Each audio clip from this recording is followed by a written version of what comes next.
김종현의 스포츠.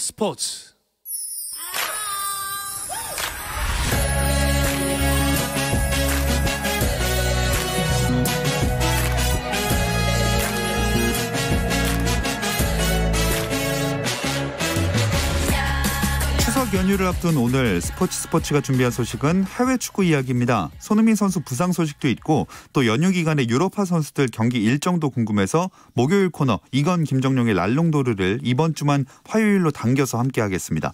자, 먼저 영국으로 가보면요. 이건 축구 전문 기자 연결합니다. 안녕하세요. 네, 안녕하세요. 영국 런던 이건입니다. 일단 손흥민 선수 부상 소식부터 짚어볼까요? 네, 27일 토트넘 홈구장인 토트넘 하스퍼 스타디움에서 뉴캐슬과의 3라운드 홈 경기가 열렸습니다. 손흥민 선수는요, 역시 선발 출전을 했고요. 그 이전에 토트넘이 가졌던 4경기에서도 모두 선발 출전을 했었고 이번이 5번째 경기였습니다. 전반 내내 상당히 좋았거든요. 슈팅 2개가 골대를 때리고 나오는 등 쾌조의 컨디션을 보여줬는데 후반 시작과 함께 손흥민 선수의 모습이 보이지 않았습니다. 이제 무리뉴 감독은 손흥민 선수를 빼고 베르베이 선수를 대신 집어넣었는데 그 현장에 있던 대부분의 사람들이 체력 안배다 많이 뛰었기 때문에, 그리고 이틀 후에 첼시와의 카라바오컵, 그리고 또 이틀 후에 마카비 하이파와의 유로파리그 플레이오프 경기가 있었기 때문에 이거는 체력 안배를 위해서 손흥민 선수를 뺐다라고 생각을 했습니다. 그런데 경기 후에 무리뉴 감독이 기자회견에서 손흥민 선수의 교체는 미리 계획된 게 아니었고 부상 때문이었다. 그리고 당분간 결정할 것 같고 햄스트링 부상이다. 라고 밝히면서 부상 소식이 전해졌습니다. 자, 토트넘이 9월 일정이 빡빡하다 걱정이 많았는데 결국 탈이 났네요. 네, 토트넘의 9월 일정도 상당히 빡빡한데 손흥민 선수는 쉬지 않고 계속 뛰었습니다. 앞선 4경기에서 다 풀타임을 뛰었고 5골 2도움을 기록했습니다. 좋은 모습을 보이니까 무리뉴 감독 입장에서는 물 들어올 때 노젓는 격이었죠. 그러니까 계속 손흥민 선수를 기용을 했는데 따로 이제 대체할 자원도 없었고 케인이라든지 루카스 모우라 같은 경우에는 조금씩 로테이션을 줬지만 손흥민 선수는 스트라이커도 되고 윙어도 되고 하는 멀티 자원이었기 때문에 계속 뛰게 한 것이 결국에는 이 햄스트링 부상이 오게 된 원인이 아니냐라는 말들이 지금 현지에서도 많이 나오고 있습니다. 네, 손흥민 선수가 햄스트링 부상 당한 건 처음이죠? 네, 손흥민 선수가 이제 2010년부터 프로 생활을 시작을 했는데 햄스트링 부상은 처음이고요. 사실 손흥민 선수는 계속 철인 같은 모습을 보여줬거든요. 그러니까 근육 부상은 거의 없었어요. 이제 그 예전에 2017년도에 카타르와의 A 매치에서 점프하다가 착지하면서 팔을 부러졌던지, 아니면 지난번에 그 2월 달에 에스턴 빌라 원정 경기에서 또 점프하다가 착지하면서 팔 부러진 정도가 큰 부상이었고 나머지 근육 쪽의 부상은 없는데 이번에 처음으로 햄스트링 부상, 특히 이제 이 햄스트링은 스프린트와 관련된 그런 부위이기 때문에 이쪽을 다치면서 많은 분들이 지금 크게 걱정을 하고 있는 그런 상황입니다. 자, 이 부상이 장기화되면 안 될 텐데 전망은 어떤가요? 지금 일단 여러 가지 이야기들이 오가고 있습니다. 누구는 이제 그 경기 뉴캐슬전 당시에 전반전 끝나고 잘 걸어서 들어갔기 때문에 그렇게 크지 않을 것이다, 부상 정도가. 그런 낙관론도 있고요. 아니다, 그래도 클 수가 있다라는 비관론도 있습니다. 이게 이제 아직 토트넘이 이 손흥민 선수의 부상 상황, 그리고 얼마 정도 재활 기간이 걸릴 것이다 같은 정확한 정보를 아직 발표를 안 해서 그런데요. 아마 오늘 이제 이곳 시간으로, 오늘 한국 시간으로 내일 새벽에 있을 그 첼시와의 카라바오컵 16강전이 끝나고 난 이후에 무리뉴 감독이 기자회견을 할 때 그때 손흥민 선수의 상태에 대해서 정확한 이야기가 나올 것 같고요. 그때까지는 조금 기다리시면서 지켜봐야 될 것 같습니다. 참 이번 부상으로 국내에서는 당연하겠고 현지에서도 많이 아쉬워할 것 같아요. 네, 현지 언론들도 손흥민 선수의 부상 기간이 어느 정도 될 것이다라는 예상 기사도 많이 내고, 현지 팬들도 지금 손흥민 선수가 너무 잘 나가고 있는데, 너무 잘해주고 있는데 이렇게 다치면서 팀에 큰 이제 전력 손실이다라고 이야기를 하면서 많은 의견을 개진하고 있고 전체적으로 정말 아쉬워하는 그런 모습입니다. 손흥민 선수까지 빠지게 되면서 토트넘의 현재 위치도 참 걱정이 되네요. 네, 지금 아직 리그 3경기 정도를 치렀는데 1승 1무 1패 27위를 기록을 하고 있습니다. 사실 순위는 아직까지 초반이기 때문에 큰 의미는 없습니다만 지금부터가 문제거든요. 그러니까 오늘 이제 카라바오컵 첼시와의 경기 그리고 특히 목요일에 유로파리그 마카비 하이파와의 플레이오프 경기가 상당히 중요하고요. 그리고 주말에 또 맨유 원정을 갑니다. 여기서도 승점을 따내야 되는 상황인데 여기서 승점을 못 따내고 계속 조금 아쉬운 결과를 얻게 된다면 전체적으로 팀의 분위기가 겨우 올려놨는데 다시 떨어지는 그런 상황도 걱정하고 있는 그런 분위기입니다. 네, 토트넘이 일정 운도 안 좋은데 그 경기 그 결과 측면에서도 운이 참 안 따르는 것 같아요.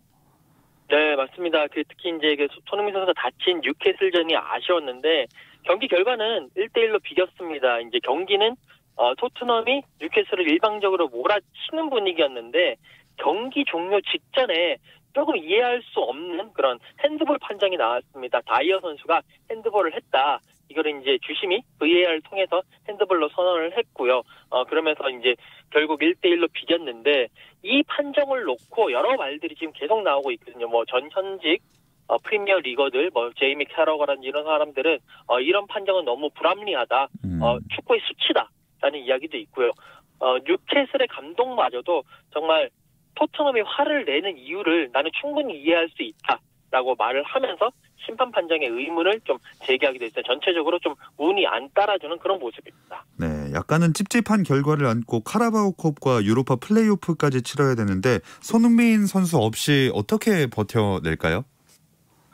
일단 손흥민 선수의 자리에 지금 베르베인이라는 선수가 있으니까 그 선수를 넣고 루카스 모우라를 넣고 로셀소로 하여금 공격형 미드필더 자리로 하게 하면서 케인 밑에 있는 2선을 구축을 할 것 같은데 관건은 이 가레스 베일이 언제 돌아오느냐. 지금 약간의 발목 쪽에 약간 경미한 부상이 있다고 하는데 이 가레스 베일이 빨리 돌아와야지 손흥민 선수의 그런 공백도 조금 더 메울 수 있지 않겠느냐라는 그런 이제 예상들이 나오고 있고요.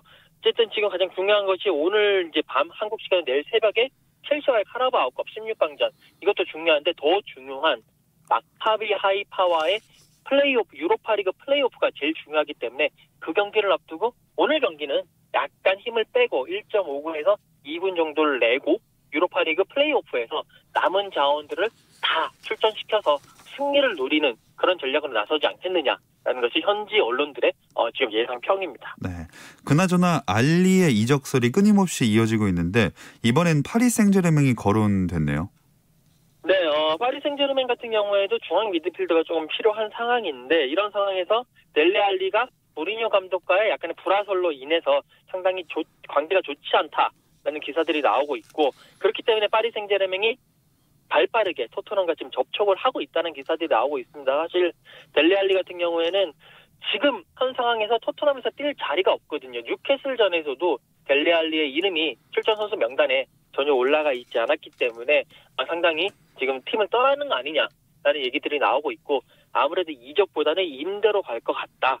만약에 델레 알리가 파리 생제르맹 가게 된다면 토트넘 입장에서는 주급도 아낄 수 있고 임대료도 받을 수 있으니까 재정적으로 좀 도움이 될 수 있고 여기에 델레 알리의 폼이 떨어졌는데 파리 생제르맹에서 뛰면서 한 시즌 정도 뛰면서 다시 폼을 회복해서 온다면 팀에 더 좋은 거 아니겠느냐라는 그런 이야기들도 솔솔 흘러나오고 있습니다. 네, 그리고 오늘 새벽 영국에서는 리버풀 대 아스널의 경기가 있었죠? 네, 리버풀의 홈인 안필드에서 리버풀과 아스널이 격돌을 했는데요. 리버풀이 3대1로 아스널을 눌렀습니다. 마네, 로버트슨, 디오고 조타가 골을 넣으면서 디펜딩 챔피언으로서의 위용을 가시했습니다. 리버풀은 이번 시즌에도 그 막강한 모습을 보여주는 것 같아요. 네, 리버풀이 개막 후 3경기에서 모두 승리를 하면서 3연승을 달렸는데 이 3경기가 모두 의미가 있는 게 첫 경기가 부담스러운 상대, 그러니까 승격팀 리즈 유나이티드였어요. 어떤 모습일지도 부담스러운 데다가 그 팀에는 비엘사 감독이란 명장이 있기 때문에 상당히 까다로웠는데 난타전 끝에 4대3을 승리를 했고 그리고 이어진 첼시 원정 또 승리를 했고요. 아스널과의 홈경기 첼시나 아스널은 모두 어려운 팀인데 이런 팀들을 상대로 승리를 하면서 3연승을 거뒀습니다. 지금 리버풀을 보면 시즌 초반에 조금 수비가 문제가 있지 않느냐, 실점이 많지 않느냐라는 평가가 있습니다만 그래도 막강한 공격력으로서 승리를 따내고 3연승을 달리면서 상승세를 제대로 탄 모습입니다. 네, 반면에 맨시티는 시즌 초반이긴 하지만 좀 부진하네요. 네, 시즌 전에 이제 영국 언론들이 우승 1순위로 리버풀보다 맨시티를 놓았는데 뚜껑을 열고 보니까 지금 맨시티가 흔들리고 있습니다. 일단 가장 큰 것이 세르지오 아게로, 라포르테, 제수스 같은 주전 선수들이 부상이었고 사실 맨시티가 지금 2경기만 한 상황이거든요. 1승 1패인데 그 1패가 큽니다. 이제 레스터 시티를 홈으로 불러들여서 2대5로 졌는데 이 과르디올라 감독이 2008년도에 감독으로 데뷔한 이후에 13년 동안 총 686경기를 했는데 이 경기에서 5골을 내준 적이 없었는데 이번에 레스터 시티전에서 5골을 내주면서 결국에 무너졌고 이게 수비가 문제가 아니냐. 존 스톤스 나타나케 조합으로 쉽지 않다. 그렇기 때문에 지금 맨시티가 벤피카에서 디아스를 데리고 왔는데요. 이 디아스를 데리고 오더라도 수비를 과연 잘 만들 수 있겠느냐. 여기에 대해서는 많은 언론들이 의문 부호를 남기고 있습니다. 자, 또 최근 프리미어리그 이슈들 뭐가 있을까요? 지금 가장 큰 이슈가 아까 전에 말씀드린 핸드볼 논란인데요. 그 토트넘과 뉴캐슬전에서 다이어 선수가 핸드볼 파울을 해서 PK를 내줬고 크리스탈 팰리스의 수비수 조엘 워드의 핸드볼 관련 상황 그리고 첼시의 카이 하베리츠 선수의 핸드볼 관련 상황 등등 여러 그 핸드볼 관련 판정 논란이 계속 이어나오면서 많은 사람들이 얘기를 하고 있습니다. 이게 올 시즌을 앞두고 국제축구평의회 여기서 이제 그 축구 규칙을 만드는데 여기서 핸드볼 개정안을 내놓았는데 핸드볼의 위치는 겨드랑이부터 손끝까지를 확실하게 정했는데 이거를 판정하면서 이 팔이 부자연스러운 위치에 있을 때 핸드볼이다라고 명시를 했는데 이 부자연스러운 위치가 어디냐 요 문구를 놓고 심판들마다 VAR마다 다 각기 다른 판정을 내리고 있어서 지금 이 핸드볼 판정에 대한 기준이 명확해야 된다. 라는 논란이 크게 일고 있는 상황입니다. 네, 벌써 시즌 초반인데도 많은 논란이 되기 때문에 빠른 수정이 필요할 것 같습니다.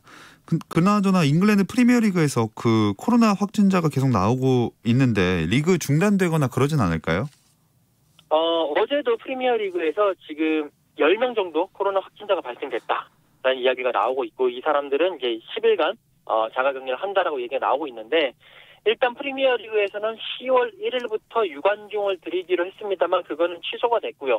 내년 3월까지도 힘들다라는 이야기가 나오고 있습니다. 여기에 영국 정부가 코로나 상황을 주시를 하면서 코로나 확진자가 폭발적으로 늘게 되면 이 프로스포츠도 결국에는 경기를 못하게 하겠다라는 계획을 가지고 있기 때문에 계속 언제 이 프리미어리그가 중단될지 모르는 살얼음팔 위기에서 프리미어리그가 계속 진행되고 있습니다. 네, 이건 기자도 영국에서 건강 잘 챙기시고요. 한국은 내일부터 주말까지 추석 연휴가 이어지거든요. 그 코로나19 때문에 조용하게 명절을 보내야 하는 분위기가 있기 때문에 집에서 경기 기다리는 분들 많을 겁니다. 어떤 경기들 주목해 보면 좋을까요? 많은 경기들이 있는데 리즈 대 맨시티 경기도 주목해 볼 만하지만 가장 역시 팬들이 주목해 볼 만한 경기는 한국 시간으로 5일 0시 30분에 열리는 맨유와 토트넘의 경기. 손흥민 선수가 없기는 하지만 맨유도 지금 승리가 필요한 상황이고 토트넘은 특히나 에이스 손흥민을 잃어버렸기 때문에 이 경기에서 승리, 최소한 무승부를 거두고 내려가야 되는 상황이거든요. 이 경기를 보시면서 추석 연휴의 마지막은 좋은 시간으로 장식을 하시면 되게 좋을 것 같습니다. 네, 해외에서지만 추석 명절 잘 보내시고요. 다음 주에 뵙겠습니다. 오늘 고맙습니다. 네, 감사합니다.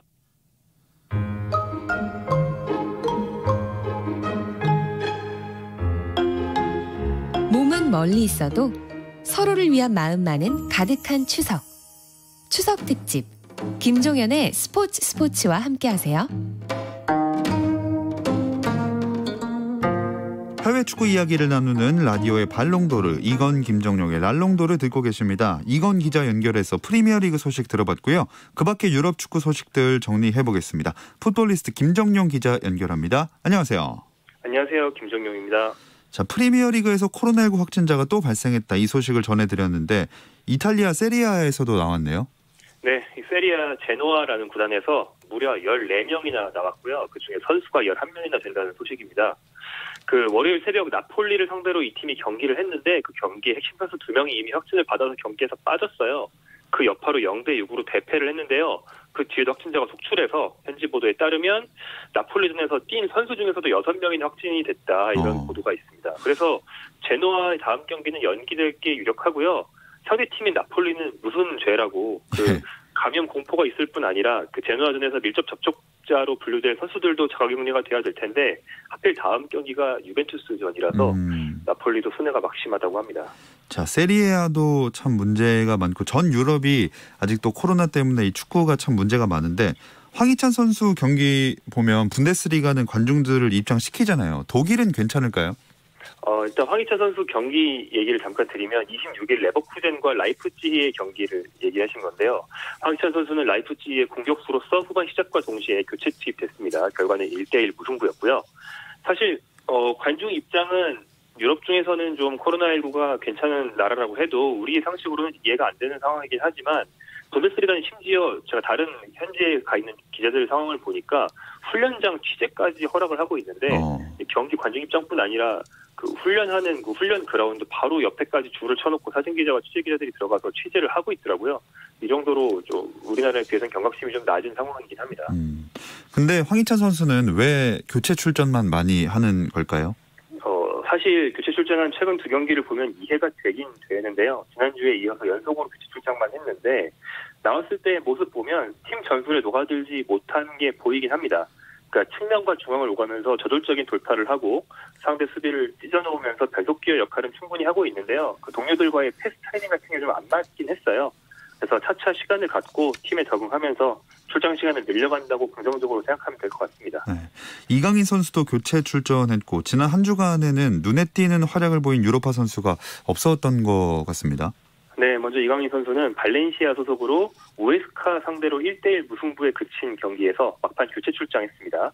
다만 주중 경기가 있었던 거기 때문에 내일 새벽에 열리는 레알 소시에다드와의 주말 경기, 그러니까 주중 경기 주말 경기가 이어지니까 레알 소시에다드와의 다음 경기에서는 선발 출장을 준비하고 있다고도 긍정적으로 볼 수 있겠고요. 또 이승우 선수는 꾸준히 선발 출장을 하고 있는데 가장 최근 경기에서도 팀이 0대3으로 패배하면서 프로 첫 멀티골을 넣었던 기세는 이어가지 못하고 있고요. 황인범 선수 정도가 유로파 중에서 제일 잘하고 있다고 말할 수 있겠는데요. 황인범 선수는 퇴장으로 한 경기 거른 뒤 29일 복귀전을 치렀는데 이 경기에서 또 어시스트를 했습니다. 그러면서 벌써 러시아 진출 6경기 만에 2골 4도움을 기록하는 굉장한 활약 중입니다. 자, 추석 연휴에도 참 우리 해외파들 활약이 기대되는데 어떤 경기들이 열리나요? 네, 방금 말씀드린 이강인 선수 경기가 내일 새벽이죠. 스페인 라리가 4라운드 레알 소시에다드 원정 경기고요. 이제 주말로 넘어가면 토요일 밤부터 일요일 새벽까지 이어지는 경기들을 해외파 선수들을 많이 만나실 수 있습니다. 먼저 토요일 밤 10시 30분에 도르트문트와 프라이부르크의 경기가 있는데 권창훈, 정우영, 이 한국인 듀오가 강호 도르트문트를 상대한다는 점에 상당히 기대를 모으고 있고요. 일요일 1시 30분에는 황희찬 선수가 있는 라이프치히가 샬케04, 역시 명문팀인 샬케04와 경기를 갖습니다. 그리고 일요일 새벽 3시 45분에는 신트트라이던의 이승우 선수가 코르트 에이크라는 벨기에 구단과 원정 경기를 갖습니다.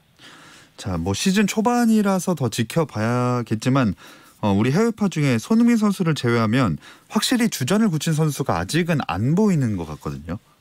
네, 아무래도 붙박이 주전으로 기대를 모았던 빅리거, 발렌시아의 이강인, 라이프치히의 황희찬 이 두 선수, 그리고 더 나아가면 분데스리가의 프라이부르크의 정우영 선수도 시즌 개막 직전에 주전으로 많이 얘기가 됐는데 최근 경기에 교체 출장했거든요. 이 세 선수 때문에 좀 주전을 생각만큼 많이 못했다라는 느낌이 드는 것 같습니다. 개인적으로는 기자 입장에서도 밤새서 경기 보려고 준비했는데 교체 명단에 있다. 이래서 좀 허탈한 적이 한두 번이 아니었거든요. 하지만 말씀하신 손흥민 선수 그리고 빅리는 아니지만 이승우, 황인범 이 선수들이 확실히 주전이라고 볼 수 있고 황희찬, 정우영, 이강인도 출장 시간을 늘려나가고 있기 때문에 앞으로는 희망적으로 볼 수 있을 것 같습니다. 자, 이번 명절에 우리 선수들이 명절 축포 같은 거 좀 터트려 줄 수 있을까요? 일단 추석 연휴 기간에 들어가는 발렌시아의 이강인 선수 같은 경우에는 이번 경기에 나온다면 명절 축포를 좀 기대해 볼 수 있을 것 같아요. 현지에서도 이강인 선수가 안 나오면 한국인 통신원이 아니고 스페인 현지 기자들이 하비 그라시아 감독한테 이강인 왜 안 나왔냐고 물어봅니다. 그 정도로 발렌시아가 지금 선수단이 약해진 가운데 미래를 걸고 있는 특급 유망주라서 관심이 굉장히 높은데요. 지난 우에스카전에서 이강인이 안 나온 이유를 그라시아 감독이 굉장히 구체적으로 설명을 해야 했을 정도였습니다. 그런데 소시에다드전은 그 경기보다는 나올 확률이 훨씬 높다고 전망이 되고 있으니까 일단 추석 연휴에 딱 껴있는 이강인 선수의 일단 명절 축포를 먼저 한번 기대해 보겠습니다. 네. 우리나라 선수들 경기 외에 또 어떤 매치업들 추석 연휴에 볼 수 있을까요?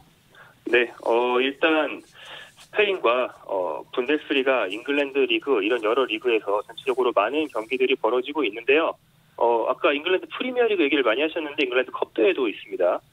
수요일 새벽에 토트넘과 첼시, 목요일 새벽에 맨시티와 맨유, 금요일 새벽에 리버풀과 아스널의 경기가 있는데 사실은 다른 빅리그 리그 경기보다는 이 컵 대회가 가장 우리에게 많은 관심을 갈 만한 빅매치가 많이 모여있기 때문에 이 경기들 보면서 재밌게 연휴 보낼 수 있을 것 같습니다. 그리고 라리가 얘기도 해보자면 바르셀로나 파티의 활약이 화제잖아요. 네, 안수 파티 선수는 바르셀로나의 10대 유망주인데요. 스페인 프리메라리가 1라운드에서 바르셀로나의 첫 경기에서 비아레알을 상대로 멀티골을 터뜨렸습니다. 루이스 수아레스가 아틀레티코 마드리드로 떠난 뒤에 메시의 새로운 공격 파트너로 낙점됐고요. 거기에 기존 스타 선수들이었던 그리즈만, 쿠티뉴 이 선배들까지 함께 호흡을 맞추면서 그런 기대성 같은 선수들과 호흡을 맞추고 있는데도 안수 파티 선수가 전혀 밀린다는 느낌이 없을 정도로 좋은 활약을 보여주고 있습니다. 네. 또 아틀레티코 마드리드로 이적한 루이스 수아레스 데뷔 전 어땠는지도 궁금한데요. 네, 수아레스 선수는 무려 교체 출장했으니까 출장 시간이 짧았는데도 2골 1도움이나 기록하면서 아주 환상적인 데뷔전을 치렀습니다.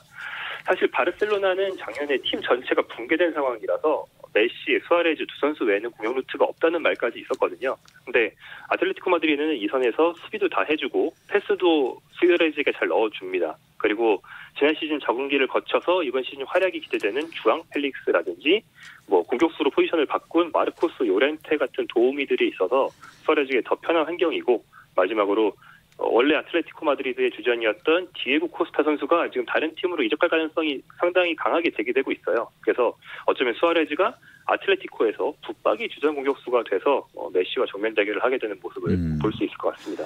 수아레즈가 아틀레티코 마드리드로 이적을 했는데 원래는 유벤투스 설 얘기도 나왔고 그래서 무슨 시험 보다가 부정행위했다 이런 이야기도 있었죠. 네, 약간 해외 토픽 같은 상당히 좀 흥미로운 소식이었는데 이탈리아 여권을 가지려면 그냥 이탈리아인 아내가 있음에도 불구하고 마치 한국에서 귀화 시험 치듯이 이탈리아어 시험을 한번 쳐야 된다고 해요. 그런데 그 시험에 유벤투스 구단까지 나서서 부정행위로 수아레즈를 합격시켰다는 그 관측이 있어서 현지 경찰이 수사를 했습니다. 다만 이제 증거 불충분으로 기소까지는 안 된 걸로 알려져 있는데요. 그런 해프닝 때문에 결국에는 이탈리아 구단인 유벤투스 이적이 무산됐고요. 아틀레티코 마드리드로 진로를 바꾸게 됐던 거죠. 네, 랄롱도로 이제 마칠 시간이 됐습니다. 풋볼리스트 김정용 기자와도 인사 나눌게요. 오늘 고맙습니다. 고맙습니다. 내일부터 금요일까지 추석 연휴 3일간은 스포츠가 준비한 추석 특집 스포츠 직업의 세계가 방송됩니다. 알고 싶었지만 쉽게 들을 수 없었던 이야기들을 다양한 스포츠 전문가들과 나눠봤으니까요. 연휴에도 별일 없으면 꼭 좀 챙겨 들어주세요. 김종현의 스포츠.